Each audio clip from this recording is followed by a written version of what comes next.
Representing UNICEF, Anne Robbins emphasized that the climate change crisis should be recognized as a child rights crisis, underscoring the need for prioritization during the Africa Climate Week.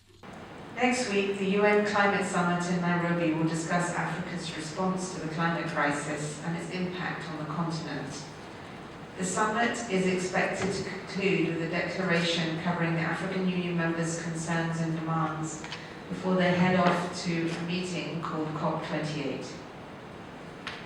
This new generation, all of you children here in the room, you are the future.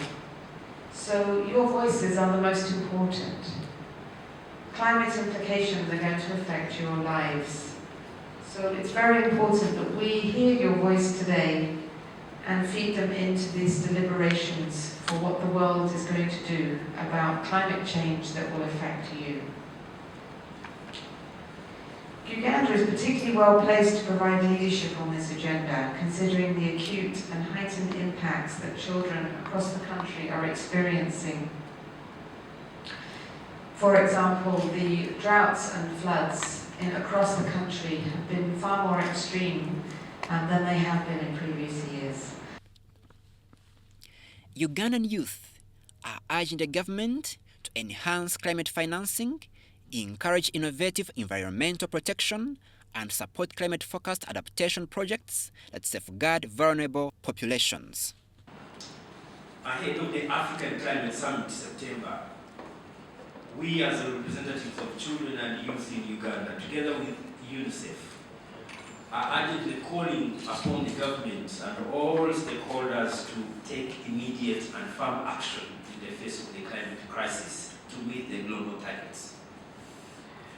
Today, as we engage with the government delegation that will attend the Africa Climate Summit in Nairobi, our request is for the voices of children and young people to be heard and included in major decision-making with regards to the climate crisis.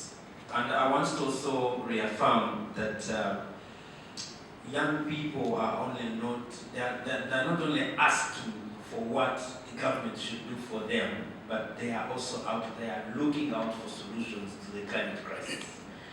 As we speak and advocate for certain things to be done, we are also innovating and coming up with ideas that we think will address the climate crisis.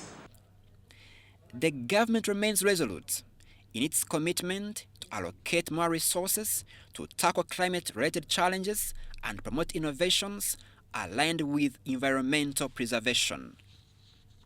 So I like the fact that you've put the issue of urbanization, especially climate finance, where we have funds that are directly into implementation of youth-led climate actions. Yes, that's a plus. And as a country, we are really pushing the issue of The collaborative endeavors of UNICEF and Ugandan youth highlight the significance of allocating attention and resources to combat climate change. Their plea revolves around ensuring that climate financing receives primary focus in the forthcoming Africa Climate Conference. Crispus Arinitwe, UBC News.